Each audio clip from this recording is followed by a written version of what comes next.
Kalau masih riya berarti menganggap Allah kurang agung, disaksikan oleh Allah kurang hebat, kurang besar Allah itu.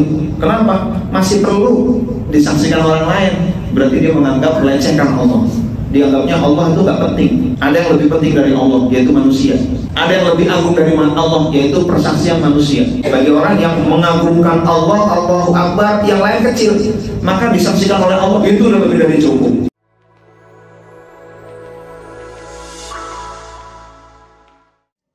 Qala al-musannifu rahimahullahu ta'ala wa nafa'ana bi ulumi fid dharain, khususan Syekh Ibnu Athaillah dari Syekh Al-Fatihul Fatajul Arifin Al-Fatihah. Hikmah ke-10 Syekh Ibnu Athaillah Sukandari berkata, al-a'malu suwarun qa'imatun wa arwahuha wujudu sirril ikhlasi fiha.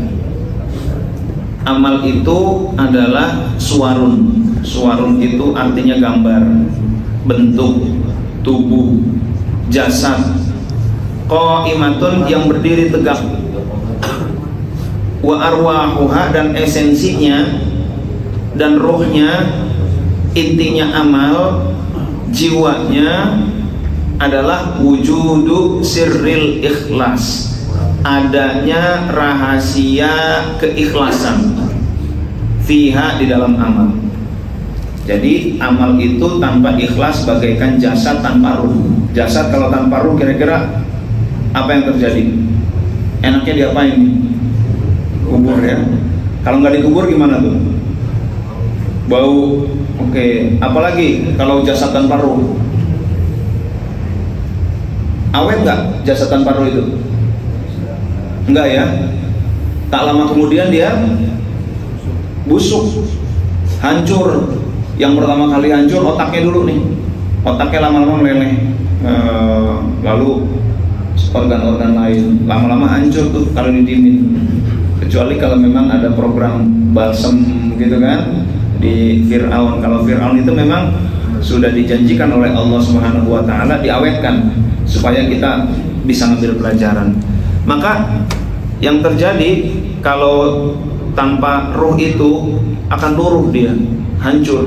Nah itu, inilah jasad. Begitu pula amal. Amal kalau tanpa keikhlasan dia akan sirna. Itu ya, akan sirna dia. Manfaatnya akan sirna, nggak dikenang lagi, nggak awet, nggak lestari. Maka kita lihat pesantren-pesantren, katakanlah pesantren Gontor, pesantren Lirboyo, yang pesantren-pesantren sepuh ya, lalu pesantren yang di Sidogiri, itu pesantren-pesantren sesepuh tuh. Wah itu ya, Sidogiri, Lirboyo, itu pesantren-pesantren sesepuh. Mungkin apa ya, pesantrennya Gus Dur tuh apa tuh, kakeknya tuh Tebu Ireng. Nah itu ya, itu pesantren-pesantren sesepuh tuh. Katakanlah Gontor juga lah. Itu pesantren itu mungkin udah 100 tahun lebih kali itu. Tapi tetap dan alumni-alumninya melahirkan alumni-alumni lagi. Dari pesantren Lirboyo itu alumninya adalah Kiai Haji Nur Muhammad Iskandar. Dari Kiai Nur Muhammad Iskandar menyantrenlah seorang namanya Abdul Latif, gitu ya. Lalu Abdul Latif ngajarin kepada orang-orang. Nah itu ya. Dari Asidikiyah aja itu santri-santrinya udah pada punya pesantren banyak. Udah pada jadi kiai santri-santri Asidikiyah itu. Nah, jadi ini berkah.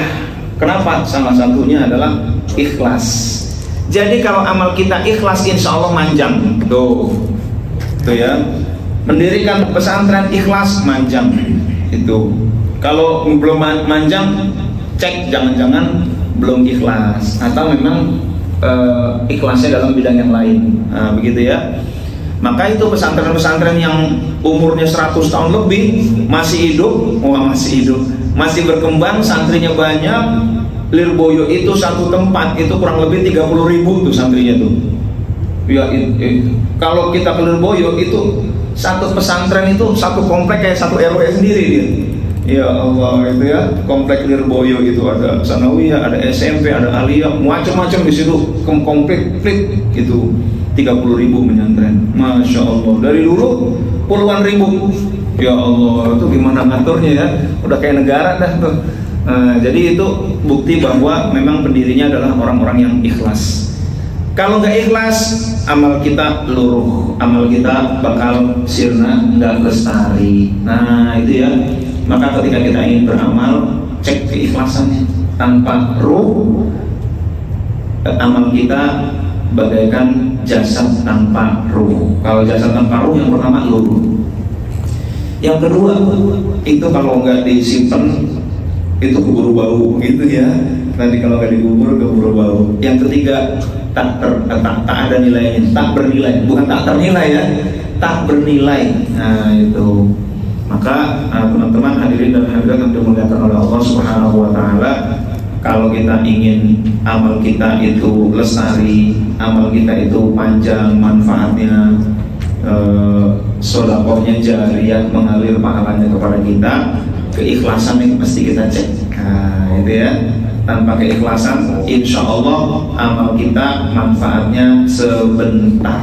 Tuh kan sayang, sayang. Nah, tapi ketika kita ikhlas, maka amal kita akan bernilai tinggi. Apa sih ikhlas? Suatu saat Hasan Basri bertanya kepada Hudzaifah. Hudzaifah bertanya kepada Rasulullah. Rasulullah bertanya kepada malaikat Jibril. Malaikat Jibril bertanya kepada Allah. Nah itu ya. Sa'altu Jibril alaihi salam al-ikhlas anil ikhlas ma huwa. Apa itu ikhlas? Kata Jibril, kela ya, bahasa Sukabuminya ya, kela. Tunggu dulu, saya mau nanya dulu. Rasul ditanya sama Hudzaifah, kela. Nanya dulu sama Jibril. Jibril tanya sama Rasul, kela. Contoh mati kuda saya. Itu ya. Lalu Jibril pun bertanya kepada Allah, al-ikhlas itu apa ya Allah? Lalu Allah menjawab, sirrun min asrori, satu rahasia dari rahasia-rahasiaku. Itu ya. Istaudatuhu, yang aku titipkan, qalba man ahbabtu, kepada kolbunya orang-orang yang kucintai, min ibadi, dari hamba-hambaku. Jadi ikhlas itu adanya pada orang-orang yang dicintai oleh Allah Subhanahu wa Ta'ala. Itu ya. Semakin cinta maka semakin ikhlas. Nah itu. Maka dalam doa kita, ilahi anta maqsudi walidhoka matlubi a'tini mahabbataka wa ma'rifatak. Ya Allah, anta maksudi, engkaulah tujuanku, waridhoka matlubi, ridhomu yang aku cari, a'tini mahabbataka, berikan aku kemampuan untuk mahabbah, cinta kepadamu. Kita cinta kepada Allah, Allah cinta kepada kita, maka Allah titipkan rahasia keikhlasan. Nah itu. Nah jadi yang kita minta tiap hari bukan apa-apa, yang kita minta adalah mahabbah dan ma'rifat kepada Allah Subhanahu wa Ta'ala. Itu. Kalau minta rezeki itu sekunder. Bagi pengamal thariqah, minta rezeki sekunder. Yang primer apa? Mahabbah dan ma'rifat. Nah itu ya. Rezeki mah udah diatur. Gitu ya. Apakah lewat jus, gitu ya? Apakah lewat yang lain, gitu ya? Apakah lewat tahun baru ini kan? Tahun ajaran baru ya. Tahun ajaran baru, mudah-mudahan Allah mudahkan penjualan kita. Amin. Tugas kita berusaha sebaik-baiknya. Tahu-taunya Allah itu grab kolbu orang-orang untuk masuk ke Eropa gitu kan. Untuk mulia itu terserah Allah tuh. Maka kita banyak-banyak meeting sama siapa? Meeting sama Allah. Nah ini dia nih, meeting sama siapa? Meeting sama Allah, itu yang paling penting. Oh ada Mas Regi di sini ya. Wah iya ya. Meeting sama Allah kita. Ngapain ya Allah? Aku hanya berusaha. Engkau yang menentukan ya Allah. Engkau yang menentukan ya Allah. Lembutkan kalbu orang-orang ya Allah. Mudahkan urusan kami ya Allah. Berkahi kami ya Allah ya Allah ya Allah ya Allah. Itu ya. Kita banyak-banyak meeting. Menurut Fudail bin Iyad, seorang kepala perampok yang taubat hijrah jadi sufi. Kalau di grup hijrah itu orang-orang hijrah paling dari artis. Ini hijrah dari perampok, bukan hanya perampok, kepala perampok, gitu ya. Ya Allah, hijrah. Namanya Fudail bin Iyad. Yaqulu, berkata dia, akhirnya jadi ulama dia. Quote-quote-nya luar biasa. Mario Teguh lewat. Wah, Mario Teguh ya. Quote-quote ini dahsyat. Dia berkata, tarkul amal min ajlin nas riya, meninggalkan amal karena manusia itu riya. Saya nggak mau ngaji, kenapa? Takut dibilang rajin sama orang-orang. Ini riya nih, gitu kan? Jadi nggak mau beramal karena manusia, riya. Wal amalu min ajlin nas syirkun, amal karena manusia syirik. Wah, berat nih. Kalau sufi udah ngomong itu makin berat. Amal karena manusia syirik, menyekutukan Allah. Yang dia cari bukan hanya ridho Allah, tapi ridho orang-orang juga. Itu kan nama menyekutukan. Ngaji ini ada pimpinan saya nih, gitu kan? Wal ikhlas, dan ikhlas adalah ayyu'afiyakallahu minhuma, Allah bebaskan Anda dari baik ngaji karena manusia maupun enggak ngaji karena manusia. Jadi yang benar bagaimana dong? Seandainya enggak ngaji karena Allah, seandainya ngaji juga karena Allah. Mendingan mana? Enggak ngaji tapi ikhlas, atau ngaji tapi enggak ikhlas? Mendingan mana kira-kira? Saya tambahin, mendingan mana? Enggak sodakoh tapi ikhlas, atau sodakoh tapi enggak ikhlas?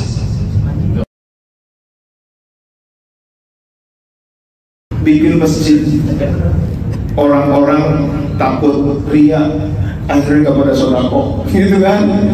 Lalu yang satu lagi masjid, udah kalian mau ria, nggak apa-apa dah, yang penting kalian sodakoh. Akhirnya lebih bermanfaat yang mana? Ria, gitu ya. Beramal yang ria itu tetap lebih baik daripada nggak beramal. Nah itu, jadi tetap beramal itu lebih baik, gitu kan? Rasul juga dulu begitu. Siapa yang bisa sholat khusyuk, aku kasih kain. Lalu sahabat Ali, aku ya Rasul. Allahu Akbar. Wah, kayaknya udah khusyuk nih, dapat kain nih kayaknya. Gitu ya. Pamrih setingkat sahabat Ali, gitu kan? Awalnya juga begitu, tetapi beliau terus menerus, lama-lama makin ikhlas. Akhirnya ketika beliau terkena panah, beliau minta dicabut panahnya. Kela, tar, abdi badai sholat kelah ya, gitu ya, badai sholat kelah. Pas Allahu Akbar dicabut, gak kasar beliau. Tapi awalnya gak ikhlas juga. Cuman sahabat Ali terus-terusan sholat, tidak meninggalkan kebaikan. Jadi kalau awal-awal ngaji gak enak sama atasan, gak apa-apa, ngaji aja terus, gitu kan, daripada gak ngaji, gitu kan. Lama-lama kalau kita istiqomahkan, lama-lama ikhlas, enak juga yang ngaji ya. Lalu lama-lama, wah kalau begitu penting nih ngaji. Udah gak lihat lagi apakah ada Pak Dian Erwin, gitu ya, nggak lihat deh.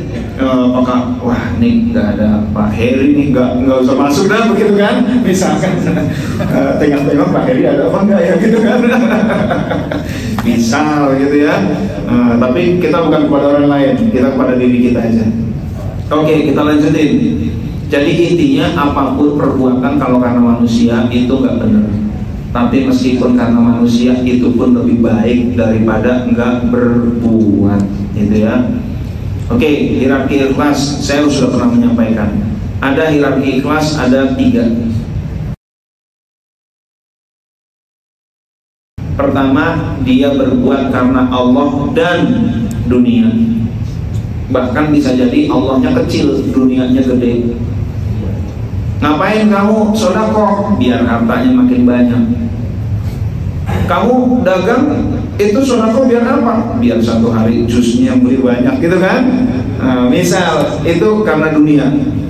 Itu juga termasuk ikhlas. Karena apa? Ya Allah, aku sedekah biar engkau tambahkan duniaku ya Allah. Aku sedekah biar mendapatkan jabatan lebih tinggi. Aku baca waqiah biar kaya. Aku baca ini biar terhindar dari bala ya Allah. Nah, kenapa termasuk ikhlas? Kenapa kira-kira? Kenapa beramal dalam rangka ingin dunia tapi termasuk ikhlas? Kenapa? Karena dia minta kepada Allah. Nah, itu dia. Tetap mintanya kepada Allah. Saya mau mau sholat, ya Allah, aku sholat, ya Allah, berikanlah supaya orang-orang ini pada senang sama aku ya Allah. Itu ikhlas. Tapi kalau sholat dia nggak menatap Allah, mintanya nggak kepada Allah. Nah, ada mertua nggak ya? Nah, ada mertua nih, sholatan begitu kan? Nah, itu bukan karena Allah. Selama mintanya kepada Allah, berharapnya kepada Allah, maka tergolong ikhlas. Nah, itu ya. Ente bisnis dia, gas, caranya bagaimana? Tambahin sedekahnya. Nah, itu ya. Nanti Allah akan kasih. Itu termasuk ikhlas juga. Karena berharapnya kepada Allah. Nah, itu. Yang kedua, ikhlas itu tadi ikhlas awam atau ikhlas KW 2. Sekarang ikhlas KW 1. Siapa mereka? Mereka beribadah untuk mendapatkan akhirat. Bagi dia nggak penting Allah, ridho Allah nggak penting, yang penting masuk surga ketemu bidadari. Nah, itu kan di akhirat adem nggak masuk neraka. Nah, itu juga. Tapi dia minta itu, mintanya kepada Allah. Nah, ini dalam Al-Quran juga banyak, dalam hadis juga banyak. Allahumma ajirna minan nar. Ada apa namanya? Asyhadu an la ilaha illallah, astaghfirullah, nas'aluka ridhoka wal jannah. Nah, ini kan ada ridho, ada jannah. Nah, itu mintanya kepada Allah, minta surga. Ini termasuk ikhlas dan luar biasa orang yang begini. Dia nggak peduli lagi dapat harta, dia nggak peduli lagi dapat jabatan, dia nggak peduli lagi sehat atau lidafil bala, enggak. Dia beribadah kepada Allah, dia nyumbang masjid supaya masuk surga, di sana dibangunkan istana. Ini udah khawas nih, ini orang udah hebat. Tetapi ada yang ketiga, nas'aluka ridhoka wal jannah. Aku mohon kepada engkau ridhomu dan jannah, surga. Wa na'udzubika min sakhatika wan nar. Aku berlindung kepada engkau dari murkamu dan juga neraka. Jadi baik yang apa namanya ikhlasnya karena dunia, dalilnya ada. Ustaz jangan begitu dong, itu yang dunia juga ada Al-Qur'annya. Iya, semua juga ada, semua ada levelnya. Nah, itu ya. Oke. Nah, ini apakah termasuk waliullah? Belum. Yang pertama itu waliyud dunia, dia itu kekasihnya dunia. Karena yang dia cari ujung-ujungnya dunia. Yang kedua, apakah orang yang membangun masjid supaya masuk surga termasuk waliullah? Belum. Dia baru waliyul jannah. Wali itu artinya kekasih. Kekasih surga. Yang dia cari surga, bukan Allah. Pas sudah di akhirat dia nggak cari ridho Allah, dia nggak ingin berjumpa Allah, yang penting masuk surga. Yang kayak gini hebat kan kira-kira? Ini aja udah hebat nih. Tapi dia masih waliyul jannah. Maka menulis buku Road to Heaven, kunci surga. Tetapi dia bukan waliullah. Ciri-ciri waliullah, dia sudah tidak peduli lagi dunia, tidak peduli lagi akhirat. Yang dia pedulikan adalah Allah. Karena yang ingin dijumpai di akhirat itu adalah Allah. Nah, itu kan. Nah, itu. Ini namanya tingkat awam. Lumayan ikhlas juga. Yang kedua, tingkat khawas. Ini lebih tinggi lagi. Udah hebat banget dah. Kalau udah tingkat khawas itu udah hebat banget. Dia udah gak peduli lagi dunia, luar biasa dia. Tetapi ada yang lebih tinggi lagi adalah khawasul khawas. Nah, itu ya, VVIP. Nah, itulah teman-teman hadirin dan hadirat yang dimuliakan oleh Allah. Ini hierarki. Yang berikutnya adalah cirinya. Oke, kita nih ikhlas apa enggak? Khususnya kalau ingin mengetahui orang yang khawasul khawas, apa cirinya? Yang pertama, cirinya kalau kata Dhunnun al-Misri, seorang sufi, ini standarnya standar sufi. Ikhlas standar sufi. Apa? Menganggap sama pujian dan cacian. Dipuji tidak terbang, dicaci tidak tumbang. Nah, itu ya. Tenang aja, dipuji biasa aja, dia tetap nunduk. Dicaci biasa juga dia. Nah, itu berarti udah ciri-ciri ikhlas. Jadi bagi orang yang ikhlas itu dipuji dia nggak masalah. Bahkan dia kalau kadang-kadang dia minta supaya dicaci maki. Nah, itu ikhlasnya udah luar biasa. Kalau kita masih marah ketika dikata-katain, dijelek-jelekin masih marah, berarti ini kita masih belum nih. belum lautan, belum bahrun, gitu ya. Belum lautan kita. Suatu saat ada seorang kiai dari Sukabumi. Kiai Sukabumi ini nyari guru mursyid. Lalu ketika datang kepada guru mursyid, ini yang dianggap oleh orang nih makomnya tinggi. Lalu kiai itu bilang, Pak Kiai, menurut orang-orang katanya Pak Kiai ini wali, Pak Kiai ini doanya makbul, Pak Kiai ini makomnya sudah tinggi, ajari aku dong. Oh iya, ya begitulah saya, begitu ya. Kata Ajeng Jejen almarhum dari Nagrok ya, Sukabumi. Oh, dipuji masih seneng, berarti bukan mursyid, gitu kan? Nyari lagi kiai, Pak Kiai luar biasa ilmunya, Pak Kiai masya Allah amaliyahnya, ya Allah muridnya banyak. Tapi Pak Kiai masa saya dengar ini mohon maaf ya Kiai ya, katanya Kiai ini mesum, gitu kan? Katanya Kiai ini begini. Wah, siapa bilang begitu? Kata Kiai, ini ujian, kata Ajeng Jejen. Oh, masih marah dia, dikata-katain masih marah, gagal, gitu kan? Ya Allah, itu Ajeng Jejen yang namanya nyari mursyid, itu kriterianya banyak. Salah satu yang terberat itu. Jadi pas Kiai itu marah, oh dia bukan mursyid, berarti kualitas keikhlasannya itu masih ya paling khawas lah, begitu kan? Belum ikhlasnya para wali. Akhirnya beliau cari, datanglah ke Suryalaya. Nah, Suryalaya nih, pas sampai Suryalaya, dia cari kitab. Kok nggak ketemu-temu di mana-mana, gitu kan? Pas nyari kitab, lalu suatu saat ke depot kitab ada seorang namanya Kiai Umar. Tiba-tiba dia dikasih kitab oleh Kiai Umar. Kiai, ajengan, ini kitab nih, itu buat ajengan. Pas dia cari, dibuka kepet-kepet, lah, ini kan materi yang saya cari nih. Ya Allah, di mana-mana saya cari nggak ketemu. Di sini saya dikasih kitabnya. Ya Allah, wah disuruh banget. Lalu datang ke Bang Sahabat Bah, kata orang-orang, Abah ini sesat Bah. Itu gimana Bah? Ya nggak apa-apa, gitu kan? Kata orang-orang, Abah dikirnya setan. Abah mah dikirnya bukan setan. La ilaha illallah, gitu kan? Masya Allah. Jadi dikatain itu tenang aja tuh, bagaikan lautan. Nah ya, bagaikan bahrum. Lautan. Ketika dipuji, Abah makomnya udah tinggi, mohon jadikan saya sebagai murid. Nah itu kan kita merendah tuh. Diomongin begitu, meskipun tidak memuji, jadikan aku sebagai murid. Abah udah tinggi, jadikan aku sebagai murid. Kata Abah, bukan, baiklah, kamu aku angkat menjadi murid. Gak gitu. Kita sama-sama belajar. Abah juga masih nyangkul. Kata Abah gitu, ya Allah, wah ini susah nih, dijebak pakai ini gak bisa, dijebak pakai itu gak bisa. Waduh, kalau begitu inilah orang yang saya cari. Nah itulah ya, kata almarhum Ajeng Jejen. Oke, yang kedua, ciri-ciri ikhlas. Nisyan ru'yatil a'mal fil a'mal, lupa melihat amal ketika beramal. Bahkan dia diingetin sama orang, kan itu sumbangan ente. Oh iya ya, lupa dia sama sumbangan sendiri.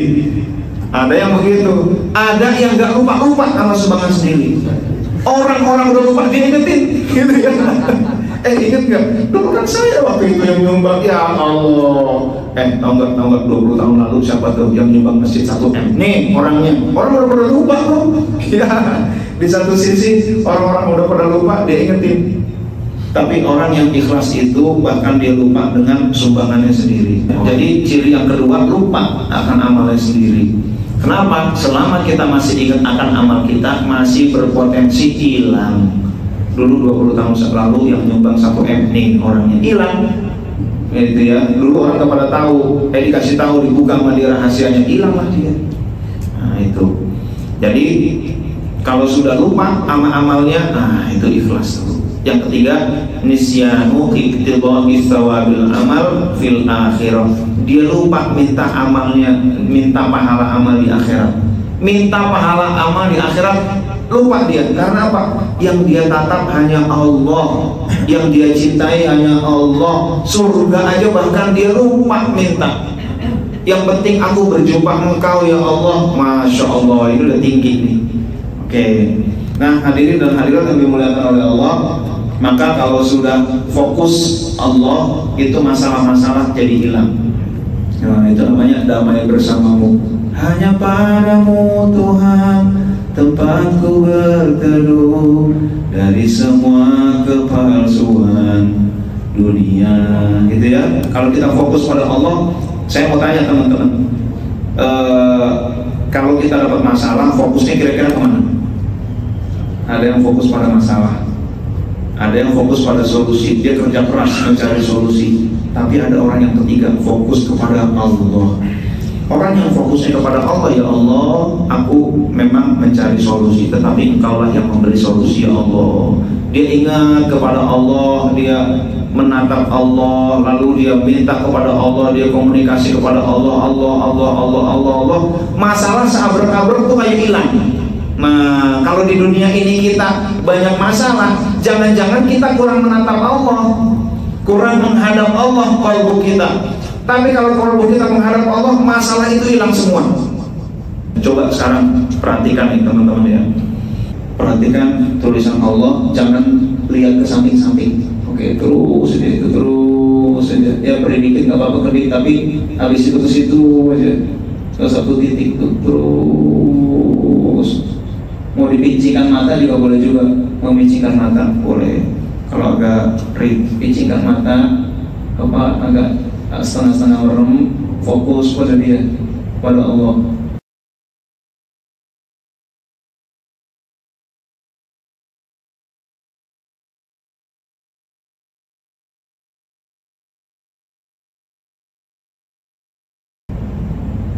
Oke, kertasnya warnanya apa kalau fokus pada Allah?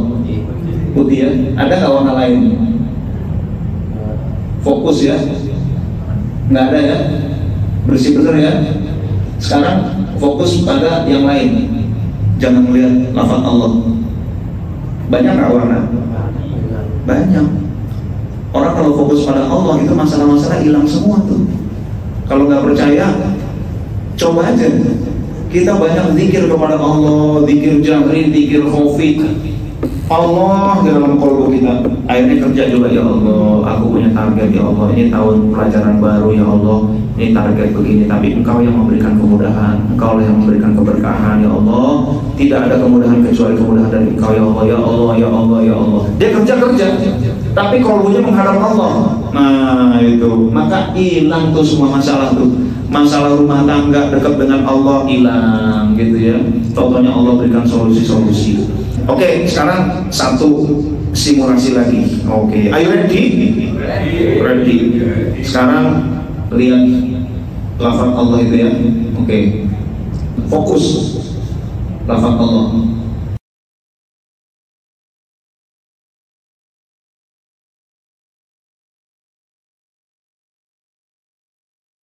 Sambil melihat fokus pada lafaz Allah, tentu kita melihat ada yang lain-lain itu indah. Terus fokus ya pada lafaz Allah, yang lain itu indah, ada biru langit, ada hijau. Sekarang lihat sekelilingnya, jangan fokus kepada lafaz Allah. Ada warna nggak?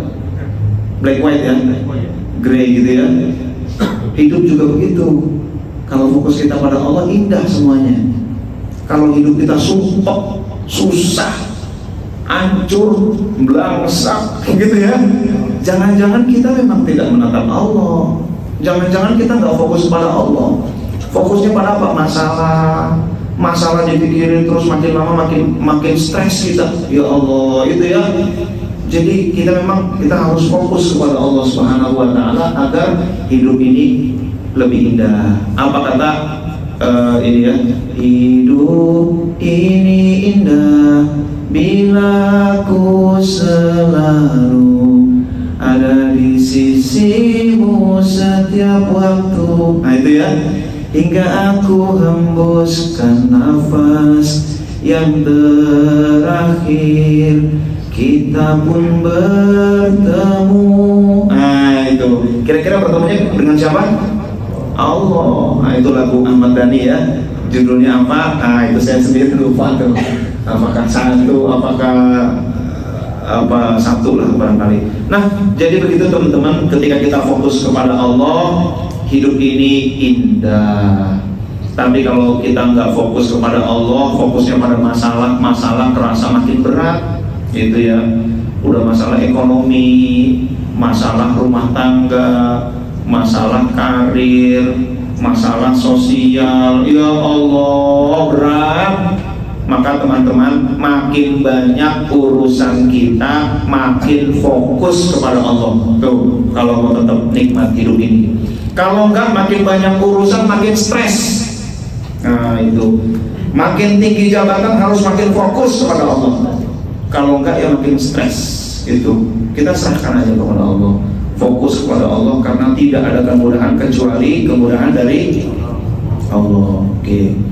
Nah teman-teman, tadi sudah ciri. Sekarang cara, bagaimana cara meningkatkan keikhlasan. Caranya yang pertama adalah dengan ilmu. Maka ngaji ini meningkatkan keikhlasan nih, gitu kan? Ikhlas, lama-lama bergeser, makin ikhlas, makin ikhlas, makin ikhlas. Itu tafakkur sa'atin khairum min ibadah di sana. Berpikir sesaat lebih baik daripada ibadah selama 1 tahun, 60 tahun, 70 tahun. Jadi ini kita lagi muhasabah nih. Nah itu ya, ilmu tentang keikhlasan, bahaya yang tidak ikhlas. Oke, ngaji meningkatkan keikhlasan. Nah itu ikhtiar kita. Selanjutnya yang ngasih keikhlasan adalah Allah.